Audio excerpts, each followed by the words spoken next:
youtube.com/MayhewMayhem. That's youtube.com/MayhewMayhem.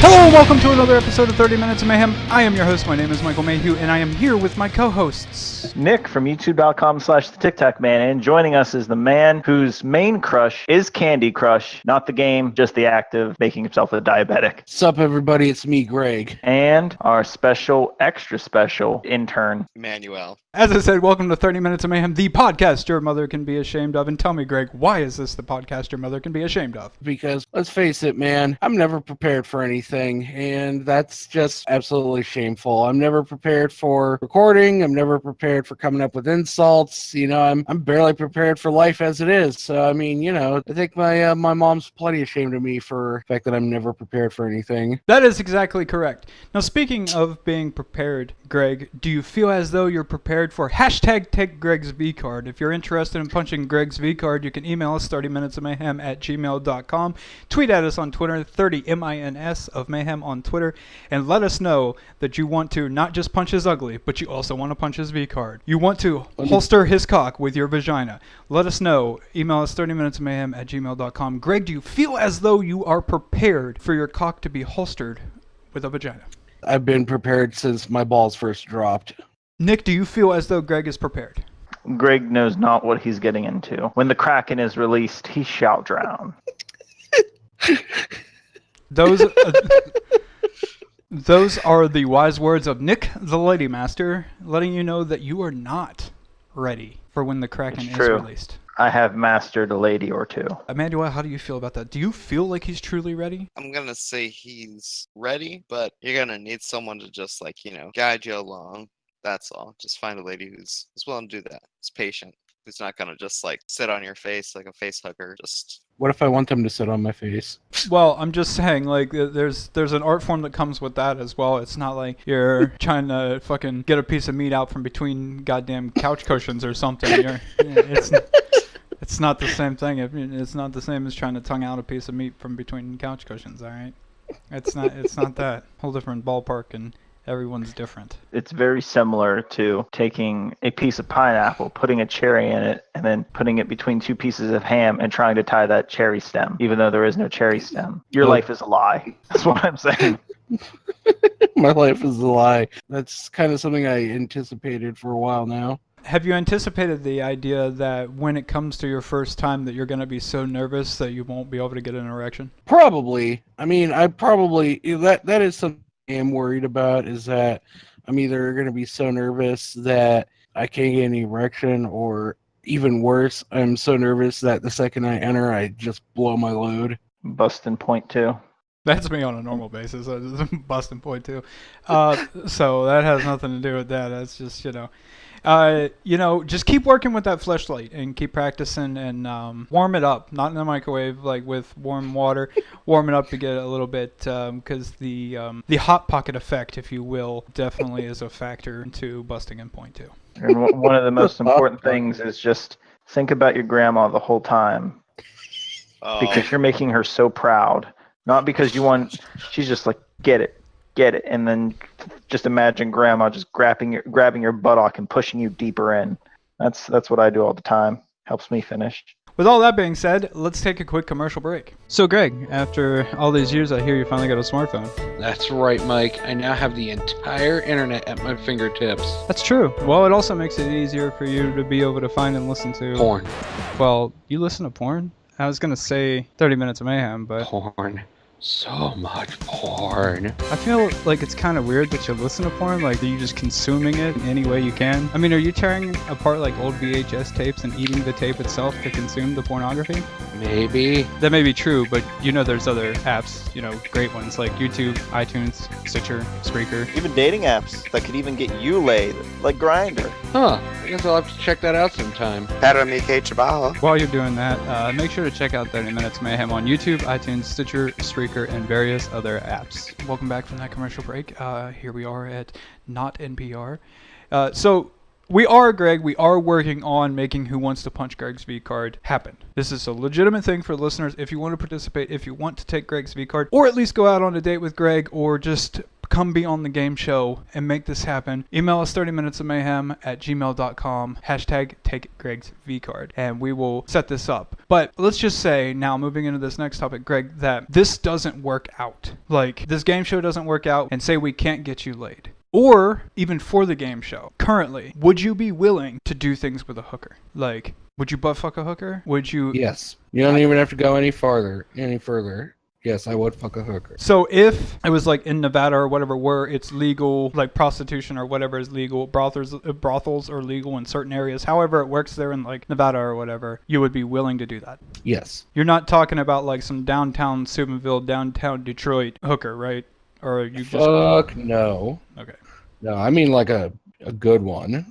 Like one doesn't look like they're fucking addicted to heroin and basically a twig at that point. So if we could get an escort to come and go to dinner with you, not that we would do this because it's illegal, so we would never do that, ever, unless we were in Nevada. We would never ever do it, is what I'm saying. But if it was a thing that happened, even though we would never do it, you would have no issues with that. No, of course not. I mean, I would like it. I mean, you know, because at this point it's just like... I can't do this anymore. I need to just cash this shit in because this is kind of getting ridiculous and embarrassing. So many questions here. So do you think there will ever be a point in which you're just like, all right, methed out heroin hooker, and then you're like, yep, no big deal, make sure it's not a police officer? Do you think there will ever be a point to where you'll come to that in your life, or come in that in your life, whichever way you want to take it there? I really hope not. If I ever get to that point, I'll probably just, you know, swallow a shotgun or something. I don't know if that's code for dick or what, but if you ever feel like you're getting to the point to where you're willing to fuck a heroin hooker, you let us know, and we'll try to help you prevent that from happening. I'm dead ass serious. I feel like I can speak for Emmanuel, Nick, and myself here, and anyone who is a listener, especially the ones that donate their porn to you.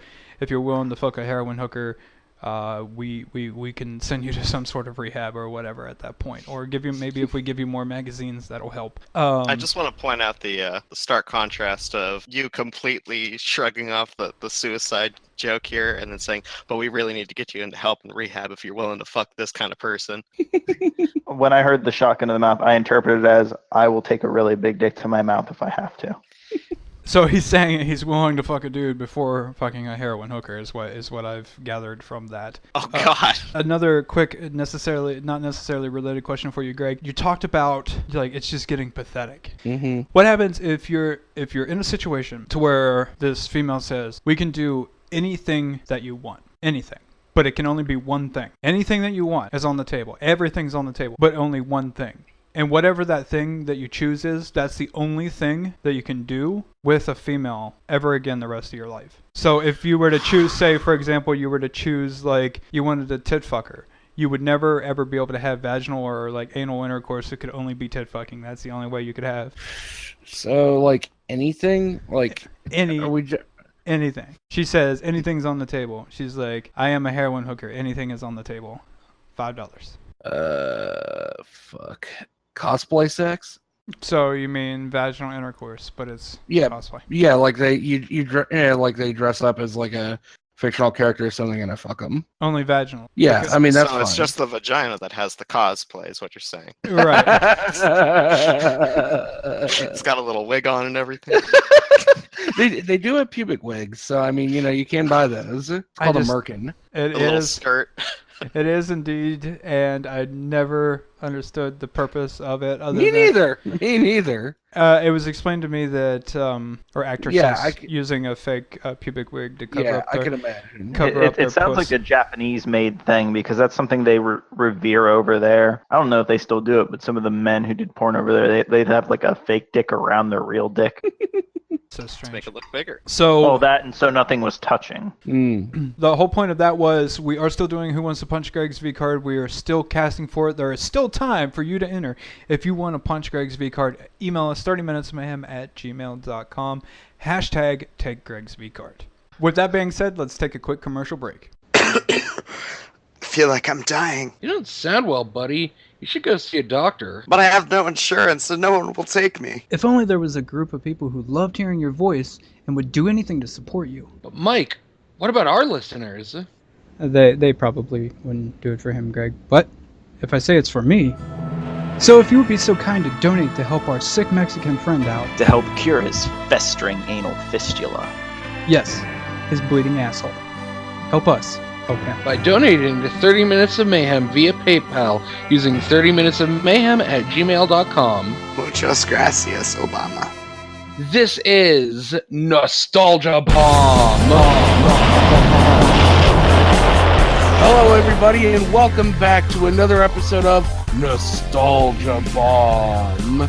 This is episode 97, which means that today we will be talking about something that is near and dear to many of us in the podcast's hearts, the good old programming block from Cartoon Network's past, now present, Toonami. Yes, we will be talking about Toonami today, about our experiences with it, our favorite shows from it, etc., etc. So, once again, fellas, let's take it away. Toonami was garbage and made me hate the Cartoon Network, even though it was only on one day a weekend. Next topic. Actually, in its heyday, it was every On 5 weekday. days. It was on 5 days.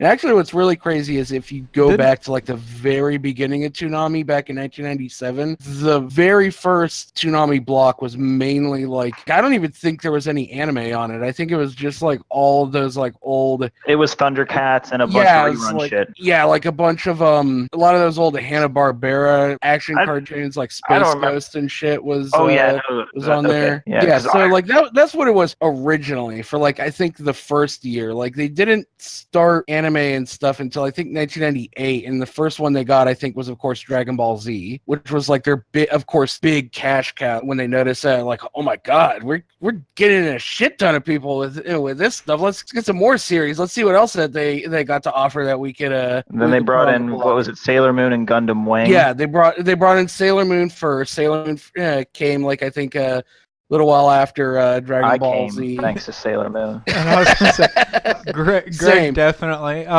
So real quick to talk about Dragon Ball Z. So the only I don't remember pre-anime being on Toonami, and Me neither. So- I just know that because I read about it. I watched it.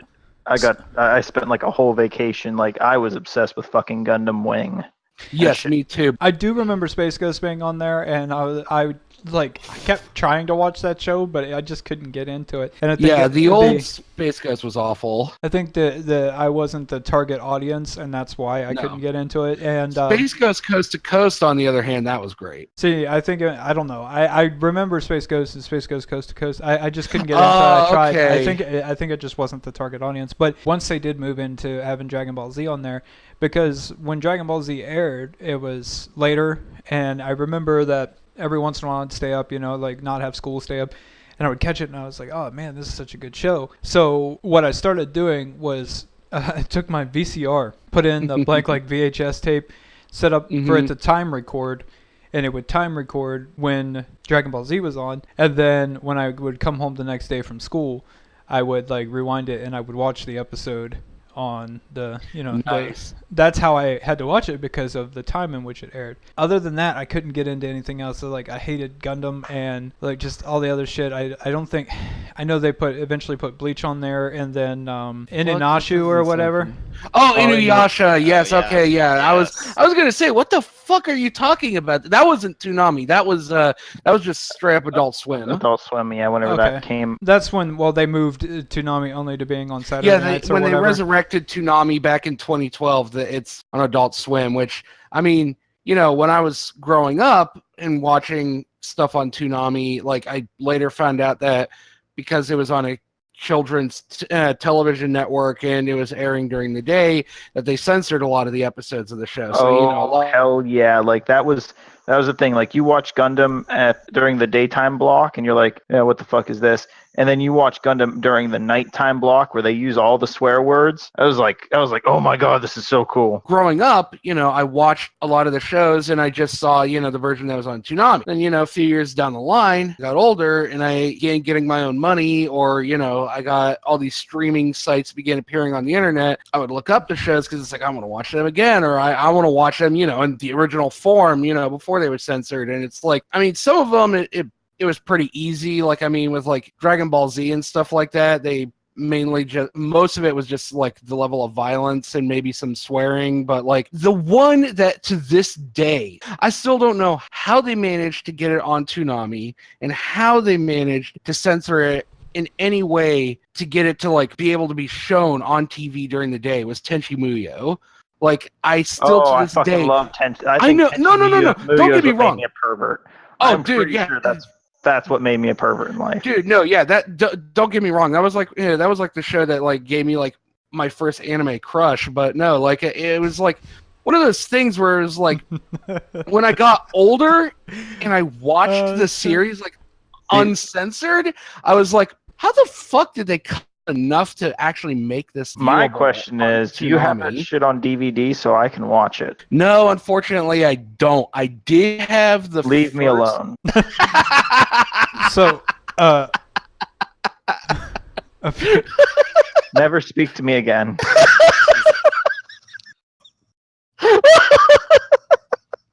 My significant other's never watched Dragon Ball Z, so I've never watched Dragon Ball. So I decided that we should watch Dragon Ball and then watch Dragon Ball Z. So we got Dragon Ball on like DVD or whatever, and we've been watching it, and there is so much little kid penis in Dragon Ball. Oh, it's a little ridiculous. But the original fucking Gundam series had like naked little penises, and like there was like one where this girl was like washing all these children, so it's a bunch of butt-ass naked children, then a butt-ass naked 14-year-old. But another thing, the Inuyasha, however the fuck you say it, Inuyasha, yeah, that one of the things that I remember that's like not necessarily related, like unrelated. We were in Daytona for the weekend one time, and we're in like the hotel room. They got the TV on. I think I had just taken a shower. I got out of the shower, and it's Ryan and Larry, and Ryan's bitching about there's like nothing on this TV, and he's like, shit's trash, and he's like going through, and he goes on to Adult Swim or whatever, and it's got that fucking Inuyasha or whatever, and he's like, this fucking dude has like this fucking tail, just starts talking all this shit. He's like, what the fuck is going on with this? He's like, fuck this shit. Turns the channel, and when he turns the channel, it turns to a news story, and there's this kangaroo hopping across this racetrack, and then just gets obliterated by this fucking car on the it was like some fucking off-road racing shit or whatever in Australia or whatever, but it's this kangaroo, and then it just gets smacked by this fucking off-road race car thing, and Ryan loses his fucking mind. I didn't see it good enough, but like I saw it and I was like, what the fuck just happened? And Ryan's just like cry laughing, and so is Larry. So now every time I think of that TV show, I think of Ryan just bitching up a storm, literally turning one channel and immediately seeing this kangaroo get hit by a car. Oh man, what a fucking correlation between the two.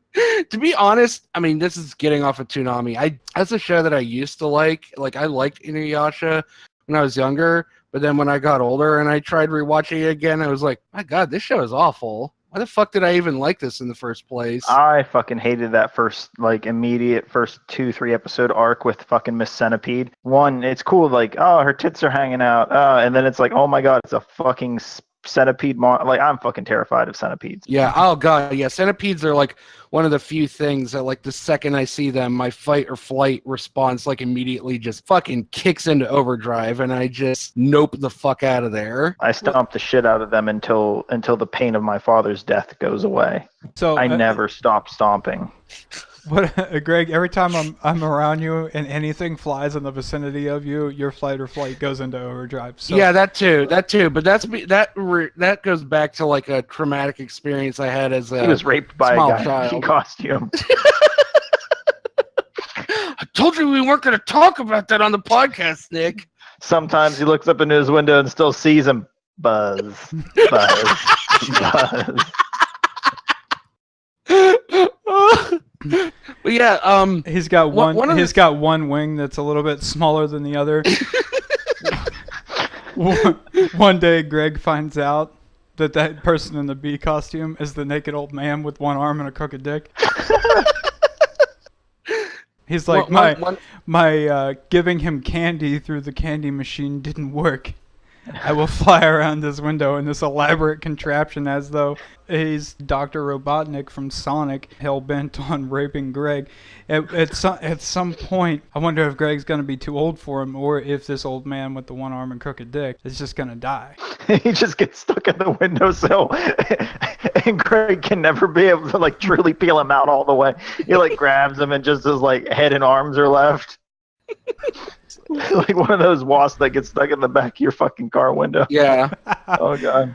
He gets stuck between the window and the screen. At what point did they move it to only Saturdays? Because that was like early. That was 2004. Yeah. 2004 is when that I specifically remember it. It was May 1st, 2004. Greg's life was destroyed. They always had, they had Futurama, Family Guy, and all that shit that they had on, and then on Saturdays it was that garbage. It always pissed me off because Saturdays was when I could actually stay up because Friday I'd be tired from school or whatever, so I wouldn't stay up that late, and then Saturday I'd be like, yeah, I could stay up late. Oh, it's this garbage. Picture it scene, a young Emmanuel with his siblings staying with their 3-pack-a-day Grammy in South Carolina. There's tribalism among the siblings right now, and Emmanuel is the one that's left out of this 3-sibling household. So what's he do? He watches some TV, stumbles across Toonami, something he's seen here and there. By the way, I did watch Dragon Ball Z and Pokemon up to this point, but I'm scrolling through and I stumble upon the beat probably 10 minutes in of a movie called Nausicaa of the Valley of the Wind, and I fucking love that movie. It's a Miyazaki film, all sorts of shit, and I fell in love with Toonami after that point. Toonami really introduced me to a shit ton of different stuff. Greg, do you feel as though Toonami is responsible for your love of watching animated females get tentacle fucked? Probably. Okay, yeah. I mean, I'd love to talk about this forever, but we talked about as much as we could about Toonami. Once again, if you have any comments about Toonami, put in the comments below. We'd love to hear some feedback from you listeners. Once again, guys, thank you. And this has been another episode of Nostalgia Bombs. And we'll be back to 30 Minutes of Mayhem after this commercial break. She stole my heart, but how could she not? She was always close to it. I loved her when she was dirty, and I loved her when she was clean. She kept me warm, but knew when I needed space.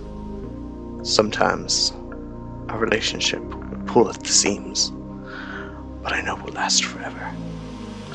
La Camisa, by 30 Minutes of Mayhem, available at MayhewMayhem.spreadshirt.com.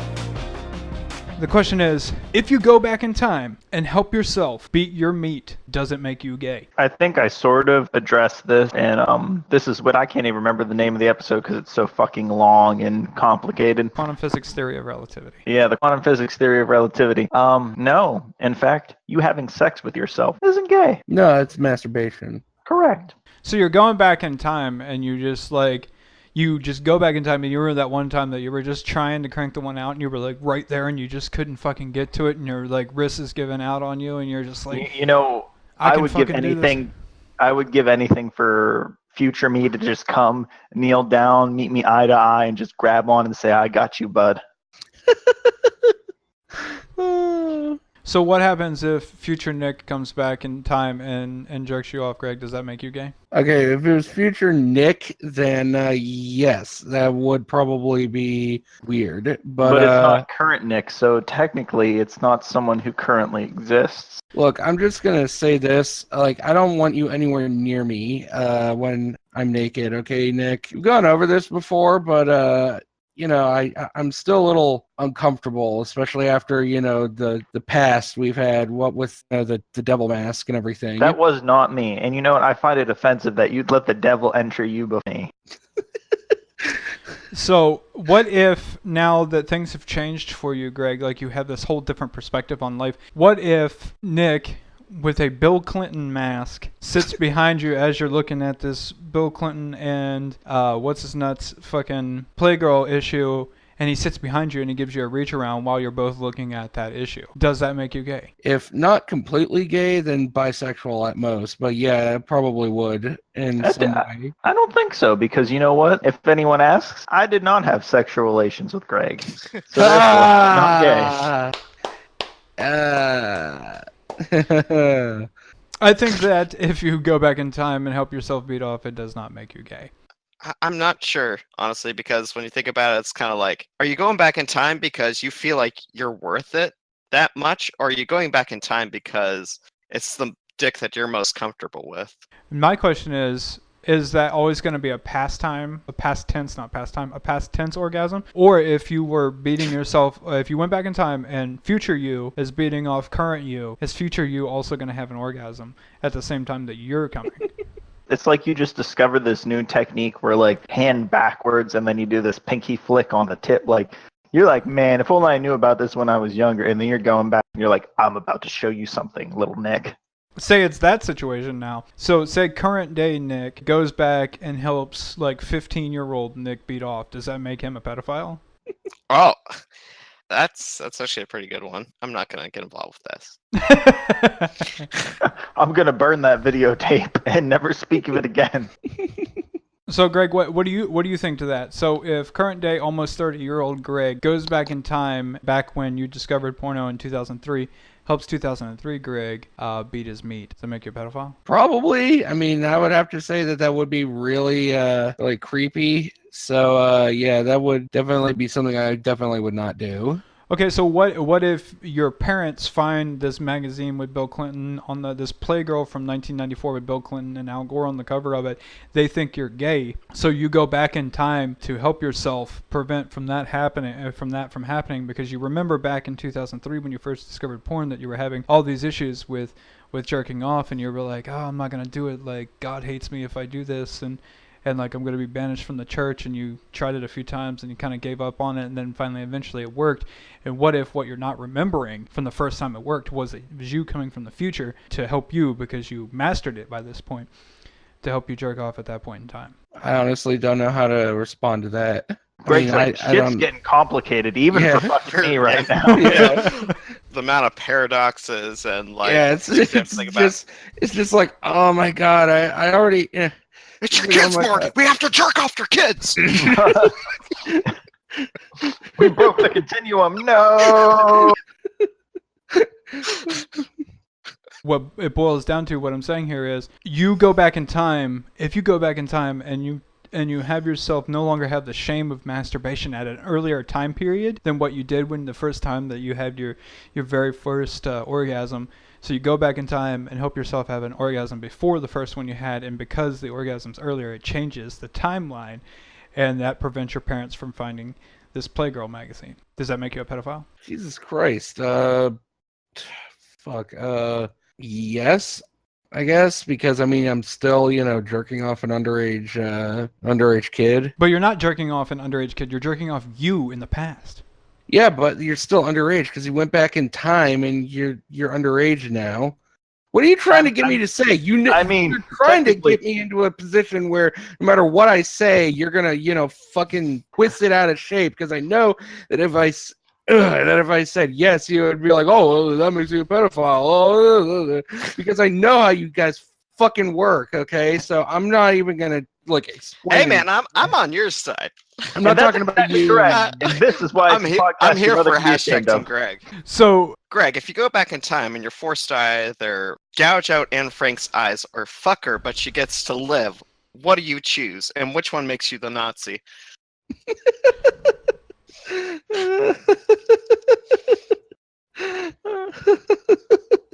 There's no other choice, Greg. So, what we will leave it up to is we will leave it up to the listener. So let us know by emailing us or commenting on whatever source that you're looking at us on. Tweet us at 30 MINS of Mayhem on Twitter. Message it on Facebook or leave a comment, whatever, and let us know what you think about this topic and about the scenarios that I presented. And that does it for another episode of 30 Minutes of Mayhem. I have been your host. My name is Michael Mayhew, and I have been here with my co-hosts, Nick and Greg. And don't forget to check us out on YouTube, iTunes, Stitcher, Spreaker, all those different locations. We are available on so many more sites than just the ones listed there. So don't forget to donate to us on PayPal using 30minutesmayhem@gmail.com. That really does it for this episode, and I hope you have enjoyed it. Later, fellas.